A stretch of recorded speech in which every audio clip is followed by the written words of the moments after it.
The Last Airbender. Where do I even begin? If you don't know the plot of The Last Airbender, it's just the plot of the original series on Nickelodeon, Avatar: The Last Airbender. If you don't know that plot, honestly, just go look it up. I just don't even want to talk about this movie at all anymore. I'm already dreading this review. I will say there will be spoilers for this movie and season 1 and maybe a little bit of season 2 of Avatar: The Last Airbender. Just go watch the show because it's amazing. This review is going to be like 2 different reviews because I'm basically going to break down this movie as just a movie and then review it as someone who just finished the series. I first want to say this movie is a clusterfuck of bullshit. I cannot believe they can fuck up the source material that bad.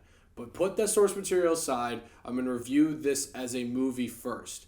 And this movie is a mess. Everything is so quick. The pacing is so poor. You can tell they're trying to fit so much shit into this movie, and they can't in this hour and 45-minute runtime. I really think if you haven't seen the show, you're going to be confused in this movie because they go over plot points so quickly from the show that they expect you to know them because they're like, oh, everyone who's watching this movie has probably watched the show, so they'll get those things. I understood them because I just watched the show. I just finished it. But if you're going in this movie not seeing the show at all, you're not going to understand so much of this shit. They barely explain it. They use this quick runtime to go over the main plot elements of the first season without creating any sort of development with these characters, developing any relationships, or going into any lore of this world and explaining some backstory. You get none of that. Most of this movie is exposition. Because they're like, we gotta hurry up, we gotta get all this fucking shit in this movie before we run out of this absurdly short runtime. The action in this movie is horrible, even though they try and do wide shots. I'll give the movie credit for that. Give this movie credit. But they try and have some sort of wide shots, but it still looks horrible. I never thought you could fuck up a wide shot action sequence. Even the bending looks really bad. It looks like they didn't have enough money in their production, so a lot of the times people are just like flinging their arms and dancing and shit, and then a bending move will happen. I know in the show that the bending is a lot of just like dancing and shit, but shit would happen. But imagine them doing like 5 moves in a row and nothing happens, and then air bending happens or water bending happens. It looks fucking weird. It doesn't look right. They take no time to set up characters, to develop anything, so as a movie, like, you're not going to be invested at all in this movie. You're going to be confused, and you're going to be annoyed by how quickly this movie goes by, how horribly paced it is. But now I'm going to get into the elements of season 1 that this movie completely misses and makes this movie worse for people who have seen the show. I think if you haven't seen the show, you're going to dislike this movie less than fans who have seen the show. But with this movie, they try and condense all of season 1 into a movie that's less than 2 hours long. Season 1 has a runtime of a roughly 440 minutes, and they use 105 minutes of that runtime to make this movie. That's like 21% of season 1. To put it in context, it would be like with a Harry Potter book. With Harry Potter and Sorcerer's Stone, it's around 290 pages long. You take 21% of that, that's like saying to the directors and the writers, hey, you can only use 65 pages of this book for your movie. It doesn't fucking work. It will never work. Like I said, they speed up everything in this movie to just go over main plot points so that the movie doesn't fully be totally confusing. You know what I mean? Like, you can follow what's going on, but they brush over these plot points so quickly that we skip over missions and areas of development for these characters and relationships. So you don't care about the characters in the movie, and you just don't care about the adventure that much. But they go over these plot points so quickly that they skip some major ones, like Zuko's backstory, or when Aang goes to the Air Temple and finds out everyone's dead.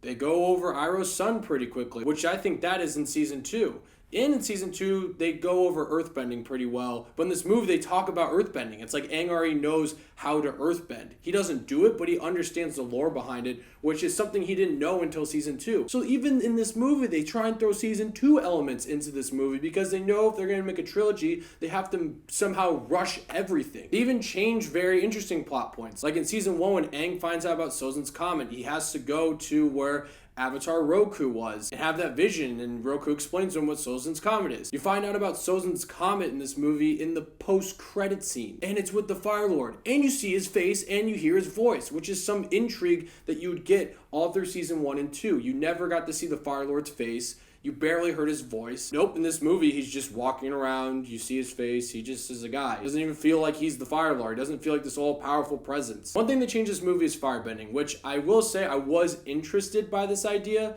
because In the movie, you have to have fire around you to bend. In the show, you can just bend it from your body. So you have to have fire around you to firebend in this movie, which I thought was an interesting idea because if you think about it, waterbending, Katara always need water around her. Earthbending, you need earth. Air is everywhere, so that doesn't really count. So I thought that was an interesting idea. But then the more I thought about it, I'm like, if that was the case, how does the Fire Nation take over? I feel like they would need control fire all the time to be this all-powerful nation, this all-powerful empire, basically. It doesn't matter because in the movie they kind of go back on that because then Iroh starts bending fire on its own. So they go back on that, so it doesn't really matter. I'm assuming what they're going to do was in the third movie of this trilogy, when Sozin's Comet comes, everyone can firebend out of nowhere. So I think that's what they're going for. But I still don't think it works.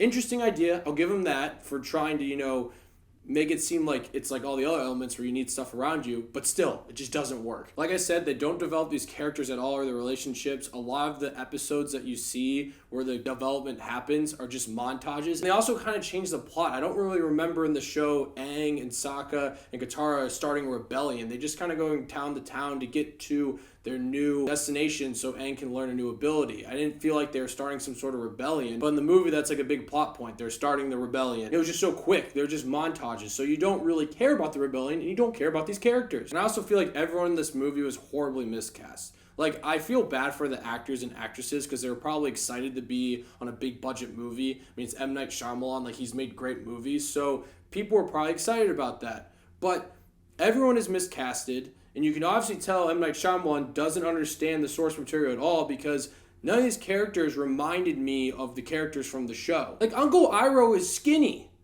Who the fuck thought that was a good idea? It's just crazy because I just finished Avatar: The Last Airbender, this series, and I've had post-show depression. Has that ever happened to you where you finish such a great show and it ends so greatly that you're just kind of sad, you feel somewhat empty because of how everything wrapped up so greatly and you were just so invested with these characters and the relationships that you just feel kind of sad. The only time that's happened to me is with this show and Breaking Bad, and I really am mind blown with this movie because I didn't give a shit about any of these characters, but I know they're the same characters as the show and I'm so invested with those characters in the show. I don't know how they fucking dropped the ball so bad on this. It's like the creators of this movie had no idea what made the show special. It was the relationships, it was the world, and it was the story. But they didn't understand it takes time to develop these things. You can't just rush through this movie hitting these plot points thinking people are going to be invested with the movie. The thing is, the only people that can, stay on track with this movie and pay attention and understand what's going on are the people who have seen the show. But those are the people who are the most fucking pissed off with this movie. And that is not what you're supposed to be doing. You're supposed to be making sure the fans of the show are so happy with this movie, are so excited to see maybe a sequel. But no, they fucked it up so bad. They're so focused in cramming all season 1 into a movie so they can make a trilogy out of this. And that's impossible. If you're gonna make a trilogy out of Avatar: The Last Airbender, you're gonna make book 1, 2, and 3 movies. Each movie has to at least be 3 hours long. It has to be sort of like Lord of the Rings. There's no way you can do it in under 2 hours. That's fucking impossible. They got to the Northern Water Tribe before the hour mark in this movie. In the show, there's 20 episodes in season 1. They get to the Northern Water Tribe, episode 18. Like, you don't feel like they're on some sort of journey. It's just so quick. It's like, oh, they just show up the Northern Water Tribe. Like, that was quick. The show, it takes a long time. You really feel like they're going to different places and it's a real journey. If they're going to make this in a movie series, it needs to be at least 4 movies, maybe even 5. And the runtime cannot be less than 2 hours. My God. I don't know who thought that was a good idea. That was fucking stupid. In the end, though, The Last Airbender is a fucking disgrace to everyone. It's insulting. I cannot believe this movie even exists. It is insulting to the fans of The Last Airbender. It's insulting to people who are just moviegoers. They think we're just dumb. We're not going to notice how bad this movie is. It's too quick. They try and cram everything in this movie, which has no time to develop their characters, the relationships, the world, anything that made the show great. I'm going to give The Last Airbender a 1. I guess I'll give it a 1 because of the wide angle attempt, I guess. And maybe trying to do... Actually, no. Fuck that. Fuck that. This movie's insulting. Fuck that. The Last Airbender gets a -4 for each element. A negative point for each element. Fuck that. -4. God, M. Night, I don't know how you fucked this up. Because M. Night is a good director. He's made great movies. I don't know how he fucked this up so bad. He must have not understood what people loved about the show. I'm never going to watch this movie again. Never again, unless it's against my will, there's a gun to my head. That's the only time I watched The Last Airbender. So The Last Airbender, let me know what you guys thought of it when you saw it, and we can make this like a therapy session. We can let it all out. It's gonna be okay. We never have to watch the movie again. Thank you guys so much for watching. Click here to see more of Dave's Takes.